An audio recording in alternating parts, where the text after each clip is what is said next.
Ed here with the Digital Digest, and today I wanted to share my full review, the digitally digested segment, for the Razer Blade Stealth 13.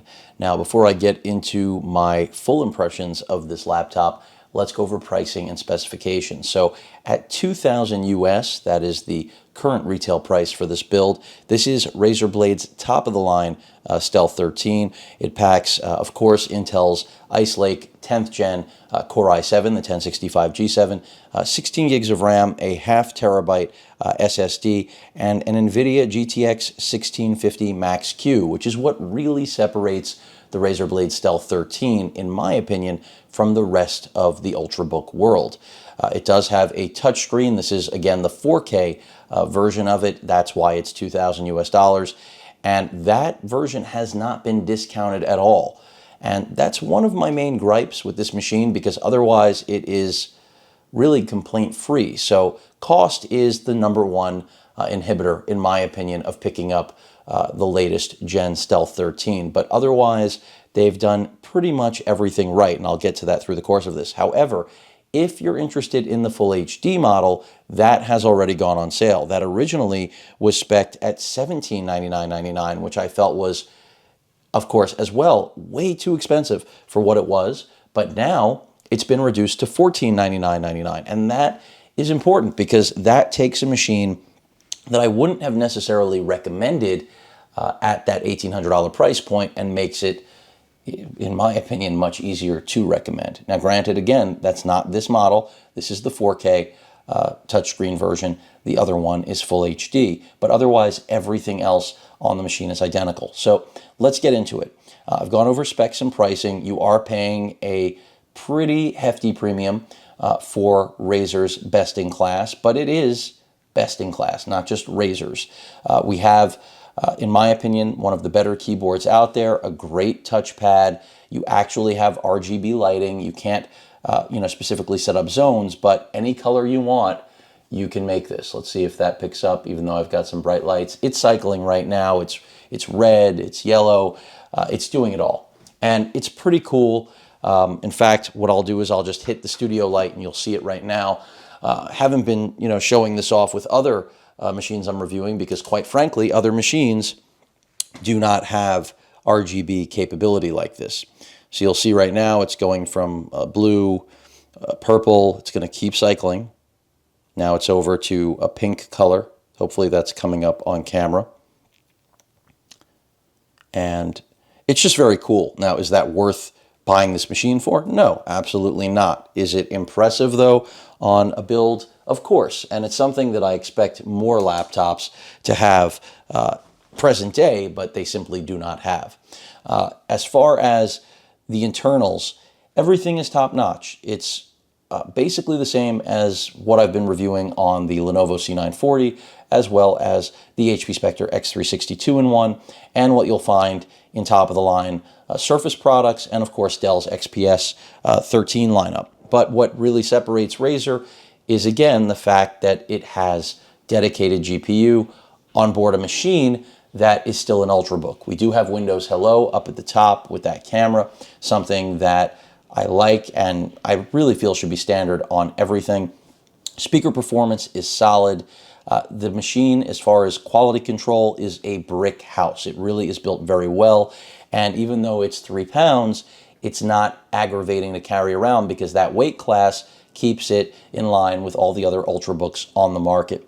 As far as the display quality goes, they've got a very nice panel here. I say that because not only is it 4K, but color accuracy. If you're after it, this is, in my memory, the only Razer laptop recently that has had a fairly color accurate panel.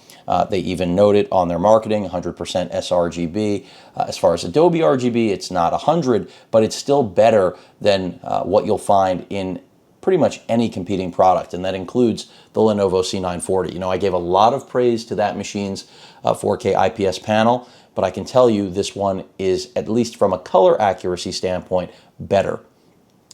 Truer blacks, no skewed colors.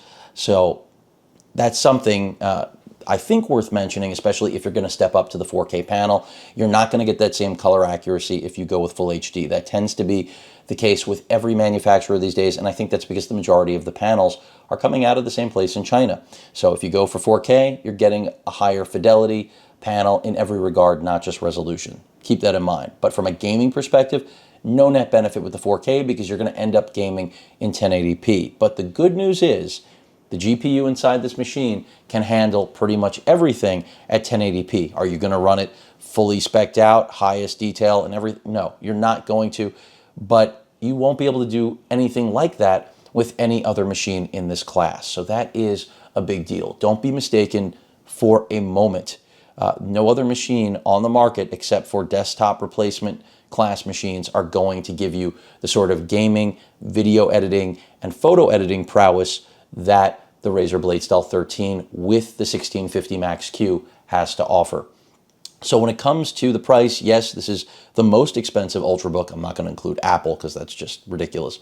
But in the real world, the most expensive Ultrabook on the market, but you also are getting the best performance. Now, the interesting flip side to this, and I didn't review it, but I've seen the benchmarks, the 25 watt 10th gen i7 is inside the version of this that has no GPU. Now, up until their recent price drop on this machine, again, sans the 4K display, I was saying that was the better buy because as a pure Ultrabook, that machine, if you're okay with that, the mercury white color, basically silver, it was the most powerful Ultrabook on the market just because it had a higher TDP than the i7 that's inside here, which is a 15 watt.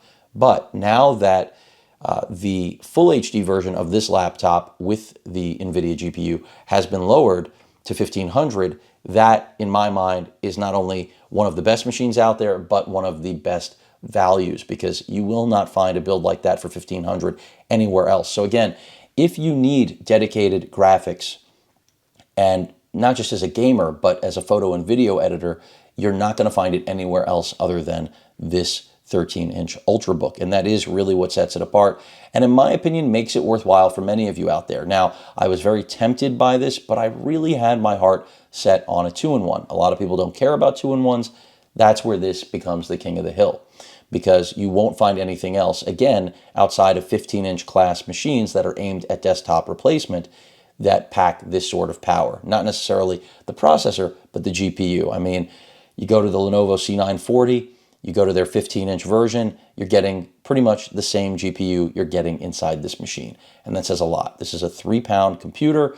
The included power brick is a Type-C. That is what you'll be using to charge. 6 to 8 hours of battery life. That's pretty much par for the course on all of the Ultrabooks I've been reviewing. Of course, if you're using the GPU on this sucker and doing intensive stuff, battery life is going to shrink rapidly. If you're doing light tasks, that's another story.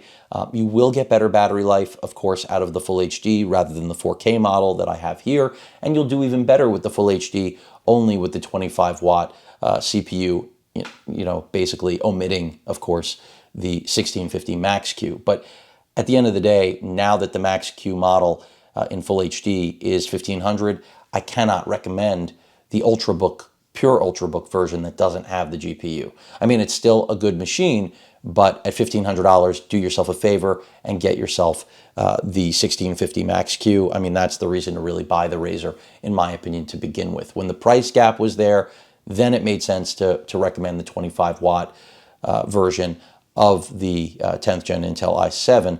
But now that pricing is no longer an issue, as I said, get yourself the GPU. I would every single time.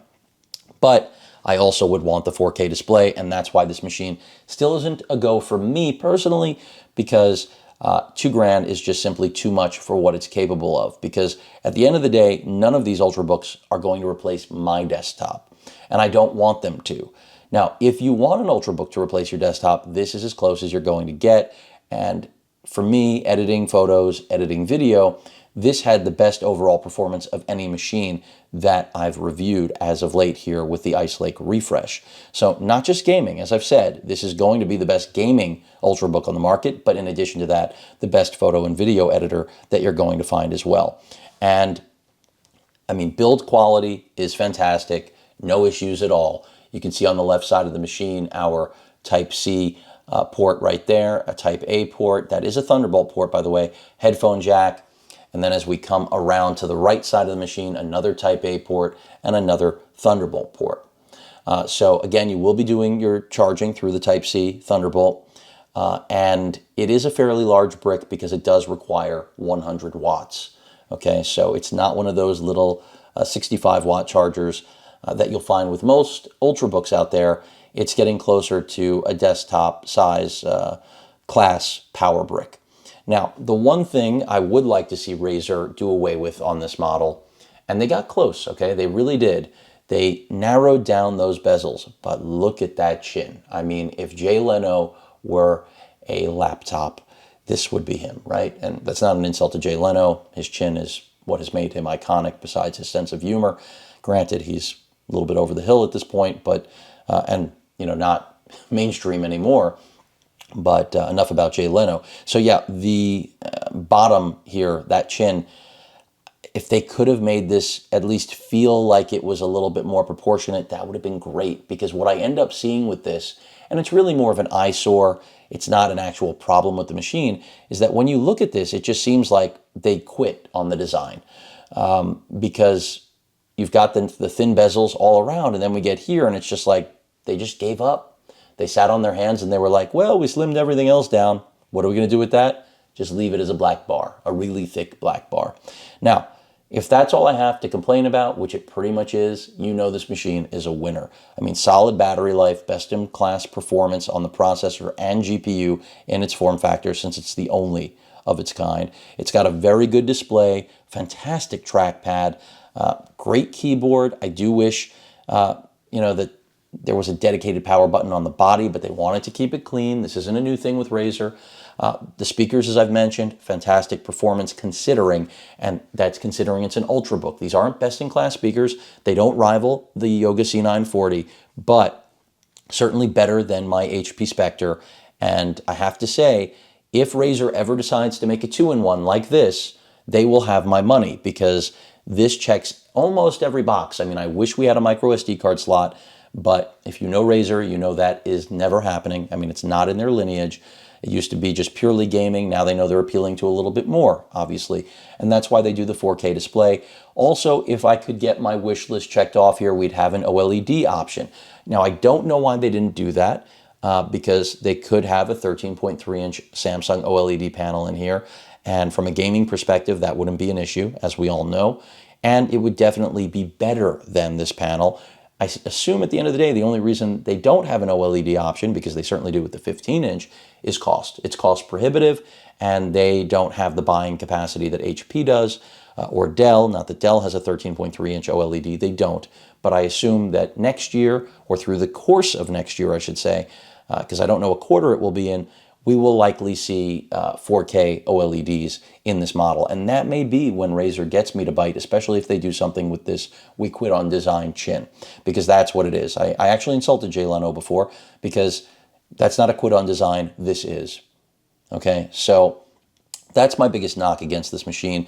As far as its finish, I mean, I would pick the black finish every time. This is what Razer's all about. This has been their design cue forever. It is a fingerprint magnet. Is it as bad as the Surface finish from Microsoft? No. It appears to be a little bit better, but if you look at, you know, the top of this machine, I intentionally have not been cleaning it because I want people to have an idea of what real-world use is going to look like on this computer. So really, fingerprint magnet and big chin. Outside of that, the Razer Blade Stealth 13 is, in my opinion, the best Ultrabook they've ever made, and I can recommend this to anyone that needs that GPU. If you don't need the GPU, there are a lot of other machines to pick from. 2-in-1s, traditional Ultrabooks. I've covered most of them, whether we're talking about Microsoft's offering. I mean, the only company I really didn't cover that is a big box maker is Dell. And that's just because I'm kind of tired of Dell, and I pick what I review, right? Thank you, it's my channel. But speaking in terms of the group I have covered, this is the most powerful machine, much like the Lenovo, best-in-class quality control. I've had no issues with the QC. The machine doesn't get very hot unless you make it very hot, pushing it on performance. I'll give you a quick look at the panel capability, which again is good. It's not the best out there, but it's very good. And That's enough. I'm getting the bug again where my pointer is disappearing. No good excuse for that. I mean, I've seen it on other Windows 10 machines, but this shouldn't be happening so frequently. So let's also get audio going.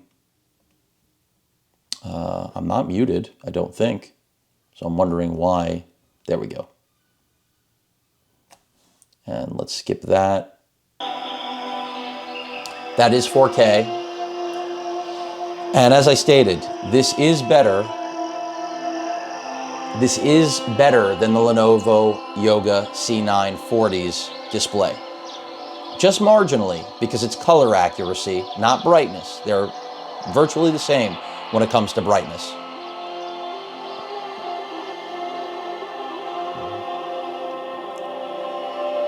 But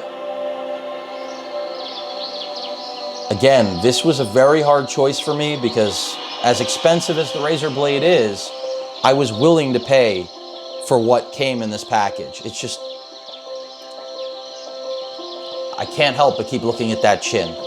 I don't know why they wouldn't have made this a balanced panel. So easy to fix that. And I may be nitpicking, but it's the reality of the situation. I'll also make sure brightness is all the way up because I don't want a situation where we're talking about brightness, and I thought it was. I generally crank all those things up prior to review.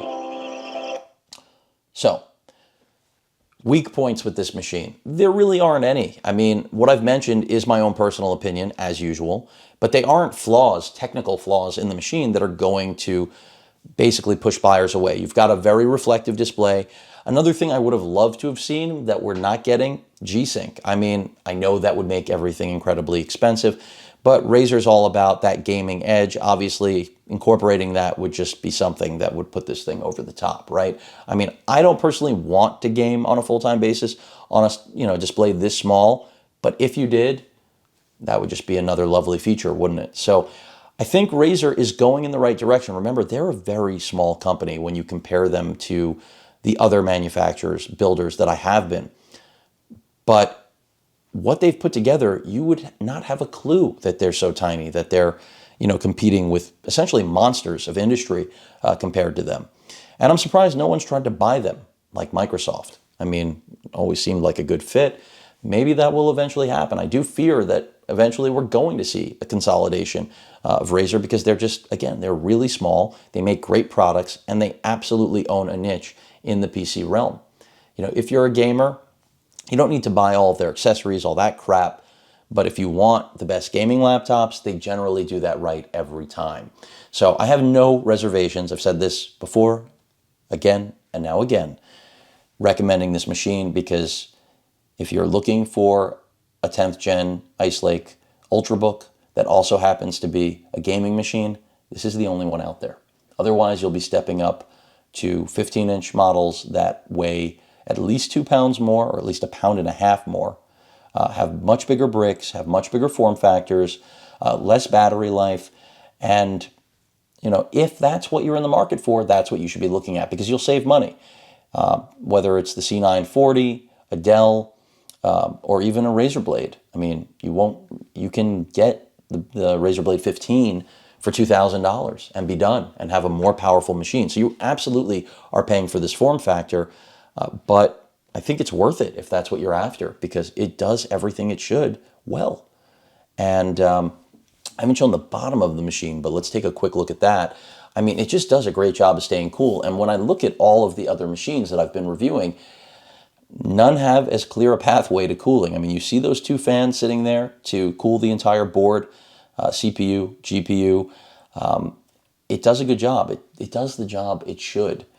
We have more heat dissipation over here, and it just cools. It really does. Would I like to see better battery life? Sure. Is that realistic with a 10th gen Ice Lake processor? Not really. I mean, considering the size of the battery, considering the hardware in here, and the design is just really clean. I mean, I like this machine a lot. And again, this was very tough for me to take a pass on because I don't buy laptops every year like some of you out there. I wait for something that's really impressive. And this does pretty much have everything going for it.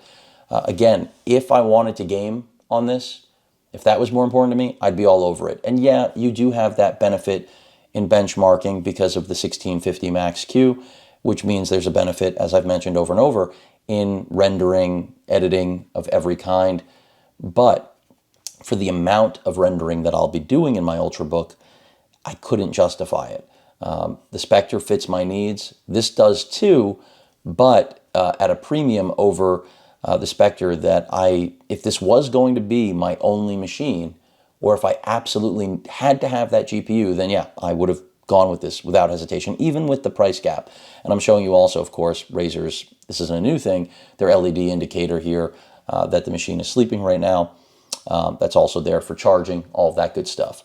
It's just a really slick piece of hardware. I like it a lot, but again, I don't need it. If you need the GPU, this is the machine to go with. And again, the model that is full HD now being at $14.99 US, I think is a steal. I mean, when I compare that to what else you can get in the marketplace, it's a bargain.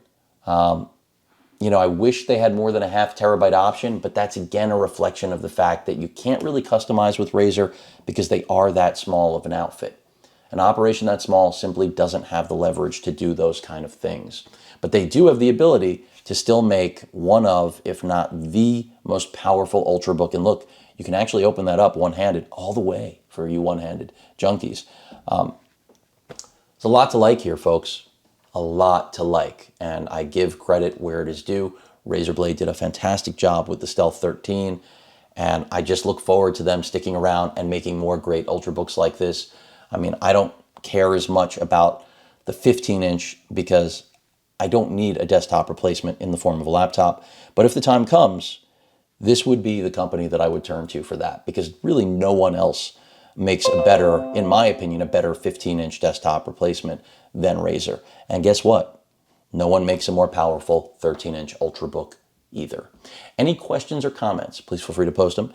Hit that like button, and as usual, please feel free to subscribe. Later.